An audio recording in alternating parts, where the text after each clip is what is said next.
Endless Ride, I think, offered opportunities for more of the high-octane performance, visual, spectacular kind of storytelling I like to do. Doing a space-time continuum, that is something a consumer is not normally expecting to see. It didn't need the effects to tell the story. I think that the excitement and the adrenaline and the performance of the bike should speak for itself. It's the most powerful, it's the fastest, but legally we can't say fast. So how do we say fast without saying fast was the tough part on this one. Basically, you will go so fast that you will bend the laws of space and time.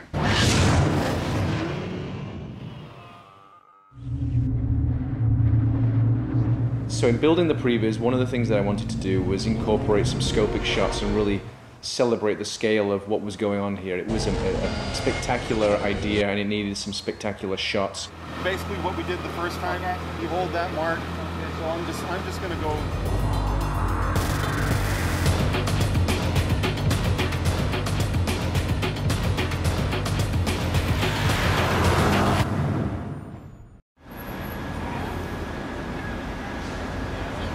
The nighttime idea, I never thought of it any other way.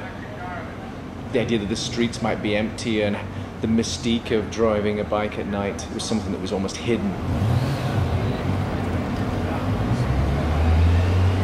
It did rain on us a little bit, a lot of bit actually. The rain was tough, but we managed to, through the magic of TV, we shot it so you can't even tell it's raining. If there was one benefit about the rain, I think that my own choice of how to make this visually interesting would be to have streets that have got a reflective quality to it, maybe a bit of that taxi driver, ambient light reflecting in the street. In the end, I think it just looks like a more interesting city because it reflects. It doesn't look like there are puddles and splashes. So optically, I think it actually benefited the project. It was 2 shooting days, or nights. We shot through the night on these, because we like to vibe at night with the city lights, but also it was easier because we had to close down some streets. So the Avid becomes the first place where we see the crude and rude version of the spot come together. But really the polishing and the finessing and the seamlessness that you would see in the end comes from the flame work that finishes the whole project. Once we shoot it, got everything we can, it all goes to the editor, and we actually let him be alone with the footage for a couple days because it's a lot of footage. Even though it's only 30 seconds, they shoot hours and hours and hours of film. And so he spends all the time going through the footage, pulling his selects, and he cuts something together. And then we come in, he shows us what he's done.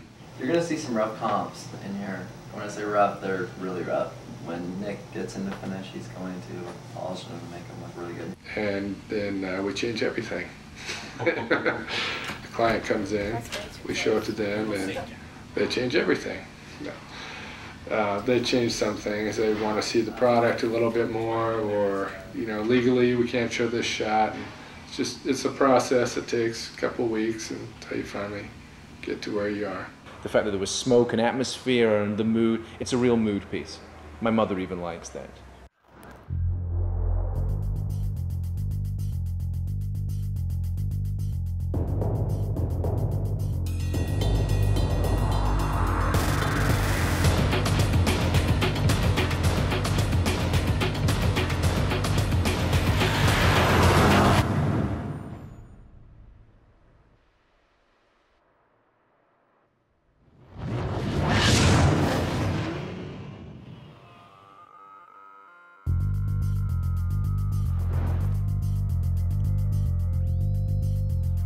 The Ninja ZX-14. The theories of space and time are officially under review.